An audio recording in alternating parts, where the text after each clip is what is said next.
Hello and welcome back to my channel a walk and wonder. पिछले vlog में हमने निम से अपने अगले ट्रैक के लिए कुछ ज़रूरी सामान रेंट पर लिया था। अब उसी सामान के साथ हम निकल रहे हैं एक बहुत खूबसूरत से ट्रैक के लिए, हरुंता बुग्याल।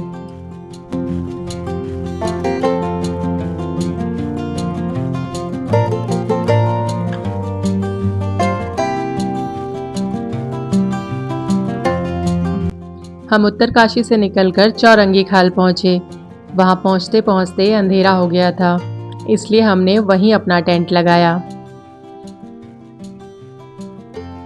टेंट लगाने के बाद हमने खाना खाया, थोड़ी देर आग के पास बैठे, बातें की, फिर आराम करने चले गए क्योंकि अगले दिन ट्रैक करना था।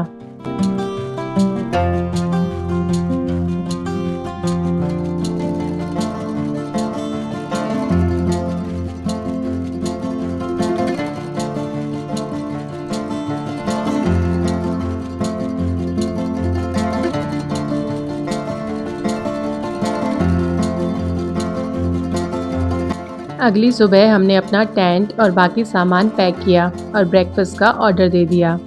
ब्रेकफास्ट तैयार होने तक हम चौरंगी खाल के आसपास थोड़ा घूमने निकल गए।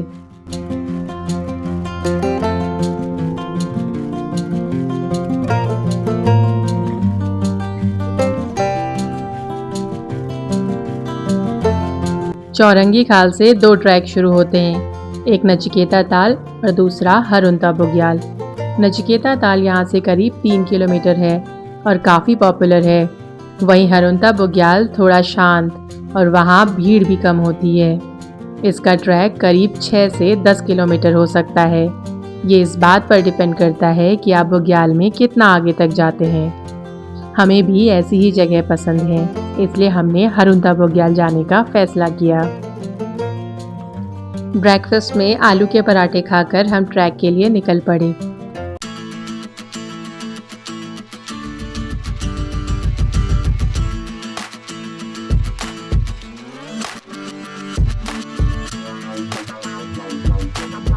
हरुंता बुग्याल एक खूबसूरत अल्पाइन मीडो है। शुरुआत घने जंगल और चढ़ाई से होती है।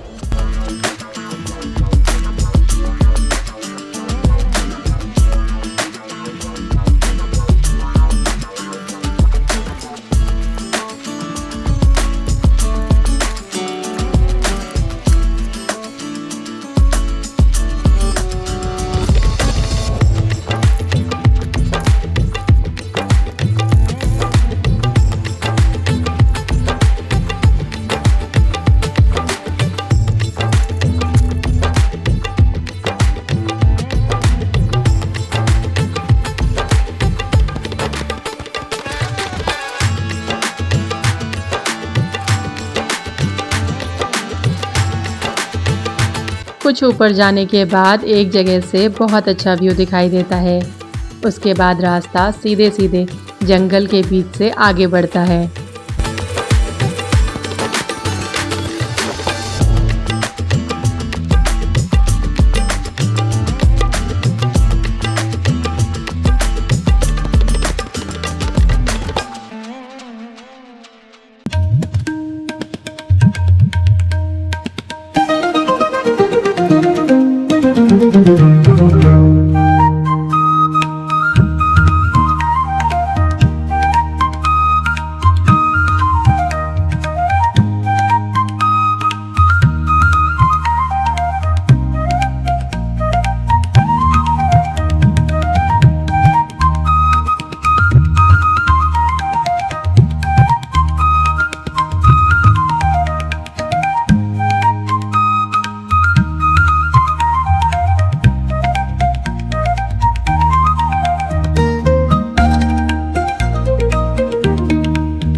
धीरे धीरे जंगल खत्म होने लगता है और सामने खुला हुआ बुग्याल दिखाई देता है।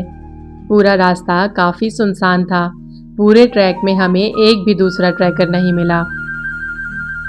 रास्ते भर बस जंगल, पहाड़ और चारों तरफ बिल्कुल शांति थी।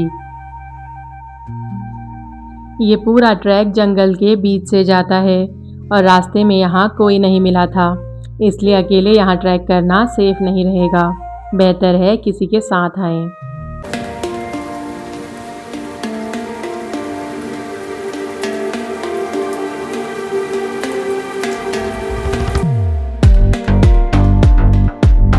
जहाँ तक हम पहुँचे थे वहाँ एक छोटा सा मंदिर भी था। बाद में वहाँ के लोगों से पता चला कि स्थानीय मान्यता के अनुसार हरुंता बुग्याल में स्थानीय देवी देवताओं का वास माना जाता है। आसपास के लोग यहाँ पूजा करने और अपने पशुओं को चराने आते हैं।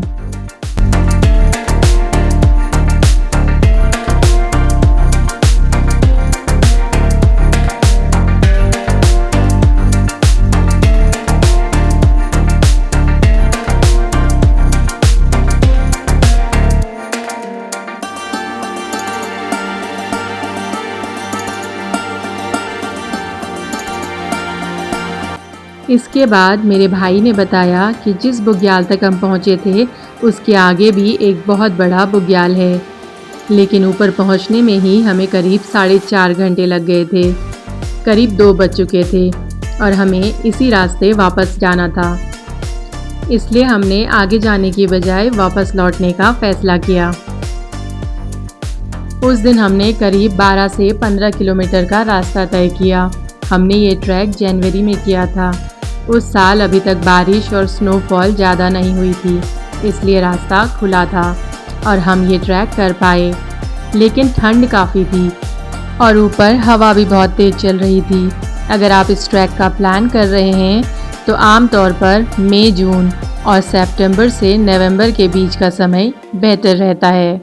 अगर आप यहाँ कैंपिंग करना चाहते हैं तो परमिशन लेकर ही आएँ और वहाँ के एनवायरनमेंट और लोकल लोगों की मान्यताओं का भी ध्यान रखें।